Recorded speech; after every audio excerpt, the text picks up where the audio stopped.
It's a worry every day because it is a dangerous job and it doesn't take prisoners. If you get hit by something here, you're either badly injured or you're killed. You know, there's no little injuries here.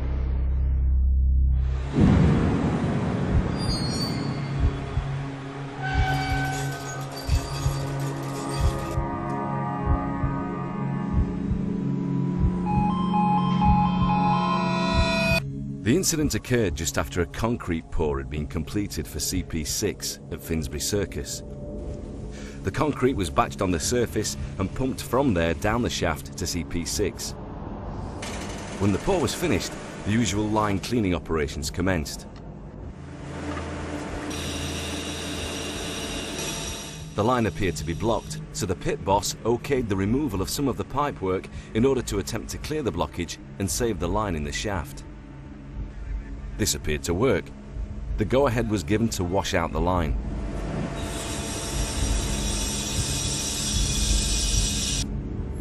The pit boss and one of the miners were standing at the bottom of the shaft, just a few meters away from the end of the pipe.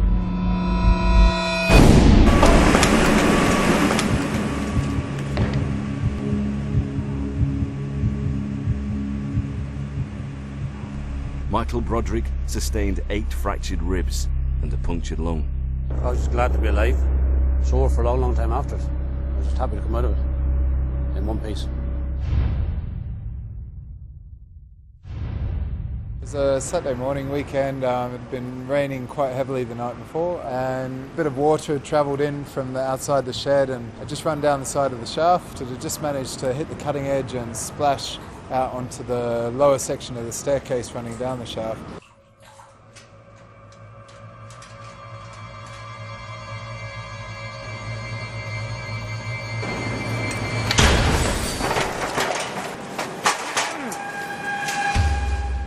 Twisted his knee quite badly. He ended up bringing him out in the stretcher and he had the week off work. It was reportable.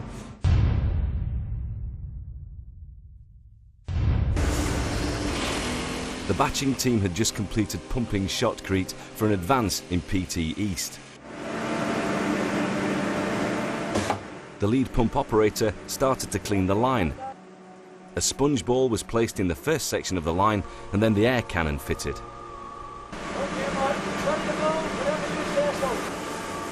The air was turned on.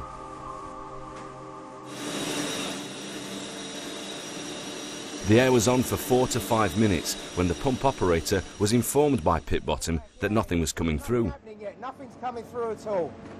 The air inlet valve was turned off and the air release valve was opened to release any buildup of air. The operator then left the air release valve open and opened the air inlet valve to ensure air was getting into the air cannon and was being released through the air release valve, but nothing came out. The gauge on the release valve was reading 0. This was now considered as a mechanical issue and the fitter was contacted. Due to the gauge reading 0, it was agreed by all present that no air was in the cannon or line.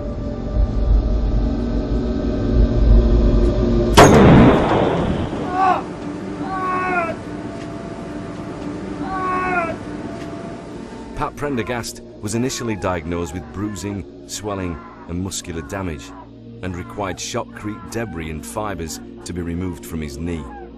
It was later discovered that his leg had sustained 2 fractures and had no pulse. This required an emergency operation to save the limb. Warning, suspended lock overhead. Well, at the start of our shift, we were briefed by the senior engineer on the works that was taking place that night. The work we were doing was going to be breaking all night, all shift.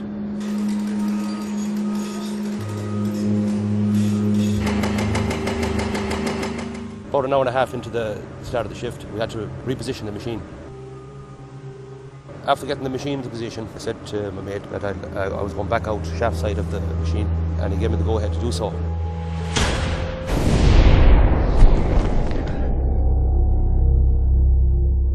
I don't remember it actually happening. As it was coming down, the hydraulic hoses broke away, striking me on the shoulder and arm, and that was it. You can never be too careful. Never be too careful. With the plant we use, that plant is heavier than we are, and it will hurt you. You know, I can vouch for that. The thing is, I know all these lads. I've worked with these lads for years and years, and I know their wives, I know their kids. You know, I don't want to be the one going home saying, I've hurt your husband, or, you know, I've maimed you. Like all major projects, the work we do does carry elements of risk. This is why we need robust, safe systems of work. But those safe systems of work can be weak if the culture round about it is not there to support it. And what we need here is everybody involved. So we have to think about the conscious choices we're making. We have to think about maybe adapting some of the old habits we bring with us, and also the way we lead people onto this job, because at the end of the day, as a human being, environment is everything. It's got to be a collective effort. It starts with leadership at the top. That's where it starts with me. And I demonstrate that leadership with my leadership team. But it also has to come from the bottom up. There has to be a belief that the culture's right, that we've got to work in a safe environment, and safety is paramount. Everybody has to buy into this culture, and that's including management. And I think if me and the people that work for me can directly affect how people are working out on the site, it's got to be the way forward. Got to be the way forward. Human beings are going in and out of this gate all day long. And one of the key things, if you want to come out of this gate at the end of the day, is the life-saving rules. And before you start any job, part of the life-saving rules is just to pause and ask yourself these 3 questions. 1, what could go wrong? 2, what about a family member or a loved one in this situation? Or number 3, is this safe? Do I need to pause work and get further help? Our life-saving rules are designed to create a safe working environment, and it's essential everyone understands and believes in them. They will be applied firmly and fairly, and are there to save lives. So read them, believe them, and put safety at the centre of your day. Need a very, very big commitment. I expect all the lads I have in my team down here, if there was a problem with safety, they'd come to me, or they'd bring it up themselves to somebody else if they've seen someone working unsafe. They have to look out for one another, and then they have to follow the method statements, not to be cutting corners or attempting to cut corners, and just do it to the best of your ability. Production last, safety first. Prepare the works, give the time with the support of the work method statement and risk assessment to discuss about the work with the operatives, get them prepared, familiar with the work. I don't imagine delivering a quality without safety.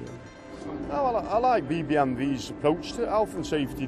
They involve you, they make you feel very important, say, you know, that your opinion matters, and when lads feel that their opinion does matter, then they're all the more likely to go with it, you know. Let's all work together. Let's make this one team all the way through, from top to bottom, one team delivering this fantastic project here on Crossrail. We've got to get it through to these lads that this is going to kill someone. You know, the next one will probably be a fatality. It's something that I dread, and it's not going to happen here. I guarantee you that. I guarantee you.